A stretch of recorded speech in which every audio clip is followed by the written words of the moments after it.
तुम्हावर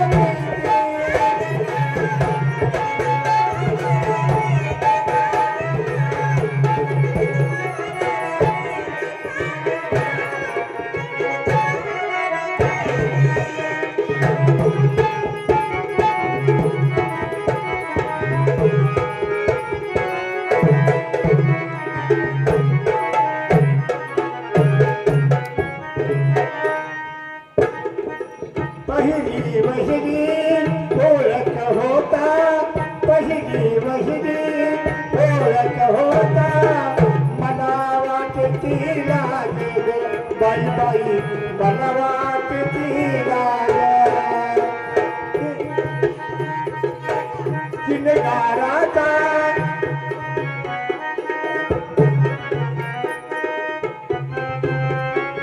बाई बाई मला वाटते लाज बाई बाई मला वाटती लाज ओठावरती मिशेच्या गळा भरलाय तुमची छाती अहो ओठावरती मिशेच्या गळा भरलाय तुमची छाती बाई बाई भरलाय तुमची छाती साधना जरणी तुम्हावर प्रीती साधना जरणी तुम्हावर प्रीती साधना जरणी तुम्हावर प्रीती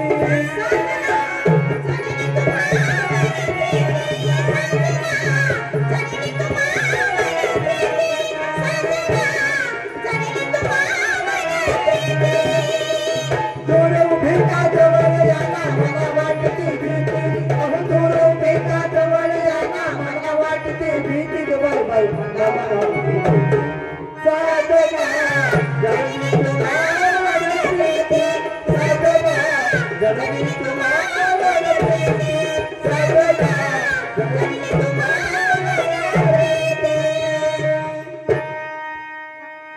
वाह वाह दाशानो काय तुमचा आवाज ऐक काय तुमचे ते नृत्य हे नृत्य पाहून माझं मन अगदी प्रफुल्लित झालं पण मला बस पायवर करते आता फक्त एक काम करा तुम्ही तिघे जण एका लाईन मध्ये थांबा कारण मला तुमचं मुख दर्शन घ्यायचं आहे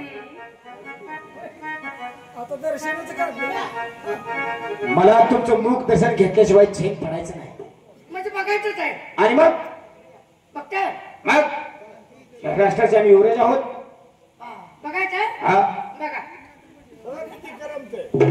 अरे तुम्ही किती गरम अहो मी तुम्हाला दिलेल्या कामगिरीचं काय झालं वा, आणि ते साडी नेसून काय करता प्रेम नाही घातली हा कसं झालंय 2 नंबरची दाशी कशी आहे ती तर पाहूया अरे दाशी लाजू नकोस पदर पाठी मागू नाही नाही लाज. मला तुझं मुख दर्शन पाहायचं आहे पाहिजे हो पाहते मग अहो सदा काय आम्ही सदाकडेच आहे आता होय, मी तुम्हाला दिलेल्या कामगिरीचं काय झालं प्रेमाच्या या गाडा लागलाय बापरे म्हणजे मी काम आपलं केलंच नाही आता 3 नंबरची दाशी कशी आहे ती तर पाहूया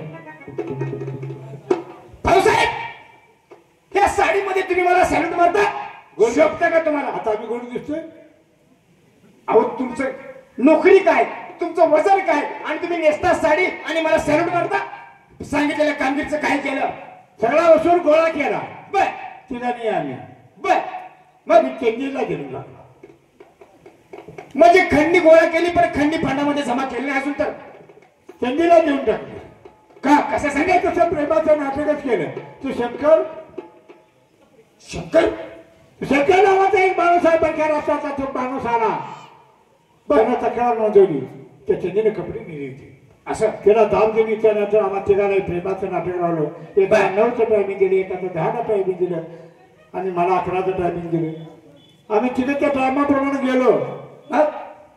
पण तिने जमून नाही दिलं मग काय केलं आम्हाला पातळ नेसवली मी असा दुपीला लागतोय आता कामाला दुपीला लागायचा कोणत्या कामाला बघा काय आहे का माझा हे? अरे आम्ही ह्या राष्ट्राचे बाळ युवराज आहोत आणि तुम्ही आम्हाला हे दाखवता नव कपडे काढली हा. असं अंगावर पाय टाकणार मग तो तुम्ही हजर झालाय न मला सांगा काय चुकणे हा माणसाचा गुणधर्म आहे बरोबर आहे चुकणे हा माणसाचा गुणधर्म आहे हा नुसार चुकीचा पुत्र आहे बरोबर आहे आम्ही चुकलो मग पण मला सांगा आता रात्रीच्या 12 वाजले. हा रात्रीच्या 12 वाजता तुम्ही इथं कसं? मला एक शंका वाटली. आपल्या संपूर्ण राष्ट्रातल्या या शहरामध्ये सगळीकडे काळोख असताना फक्त एक चंदा धोबिनीच्या घरामध्ये उजेड दिसला. ही पाहण्यासाठी, ही चौकशी करण्यासाठी मी इथपर्यंत आलो. आणि पदोदर काय, आमच्या राज दरबारातले तिन्ही नौकर स्वतः साडी नेसून इथं बसले. त्यातलं नव्ह, तुम्ही जे आता सांगितलं हा त्यातलं नव्ह. मग कशातला? तुम्हाला बी रोग लागलाय. आम्हा तिघांना कसा रोग लागला तसा तुम्हालाही रोग लागलाय. म्हणजे तुम्ही सुद्धा त्या चंदीच्या जाळ्यात फसल्या दिसताय. चंदीच्या जाळ्यात मी फसलेलो नाही. मी फक्त सांगितलेलं की तुम्हाला 8 दिवसाच्या आत कर वसूल करून आपल्या खंडणी फंडामध्ये सगळं जमा करायचं आहे. आणि जमा केलाय चंदीच्या घरात.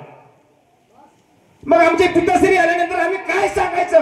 तुम्ही आता सगळ्या चंदीच्या घरामध्ये जमा आता केलं. झालेल्या गोष्टी जाऊ देत असं करा, तो कोण शेतकरी आहे त्याला बोलून घ्या आणि त्याची कपडी त्याला परत दिली पाहिजे. म्हणजे परक्या राष्ट्राला जो शंकर एक प्रवासी आहे हा.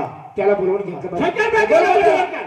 गाव निर्गुणवाडी तालुका येरवडी जिल्हा वडापूर. काय रे शेतकऱ्या? अहो साहेब हे काय?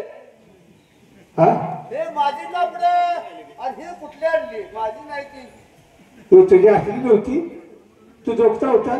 माझा शर्ट उपरण होती हे. आज तुझा न्याय आम्ही तुझा न्याय दिला नाही म्हणून चंदीनं आम्हा दोघांची घरा धुकवटा नेसवलाय.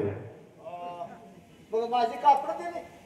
कापड आजची जुनी कापड होती, घाण झाली ती चांगली होती. असं कर, चल तुला तासगावला नेतो, नवी कापड घेऊन देतो. नवी नको मला. मग? चालत नाही, मला तीच पाहिजे. जुनी हो माझी मला पाहिजे. म्हणजे भाऊसाहेब, तुम्हाला सांगितलंय तुम्ही कामगिरी पार पाडली नाही. आमच्या राष्ट्रात अन्याय होत असताना त्याच्यावर लय प्रेम बसलेलं या कपड्यावर तुझं. जाळ तूच चालते. उद्या मिळाली कापड. कपडे भेटले का तुला? आता परत आमच्या राष्ट्रामध्ये येऊ नकोस. जा तुझे दोन राष्ट्रात निघून. जा घरला. दिनाना पण चालत का जायनात का मला करायचंय. कोणाचे सपले कधी काळी आले तर असा शांततेचा याच ठिकाणी वडिलांची सांगता झालेली आहे. कधी काळी आपल्या दर्शनासाठी आलो, तुमच्या पायरीशी आलो तर